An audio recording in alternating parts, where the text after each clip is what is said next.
धरून बोलला ना त्याचं कोणतं काय करू आता गाडी धरून बोलला बिचारा हे माणूस हॉस्टेल मध्ये आलेलं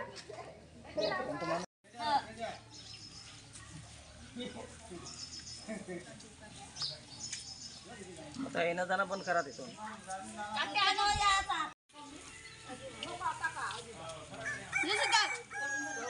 कोण नाही चालत नाही तिनं नाही राहणं कोणतरी माणसं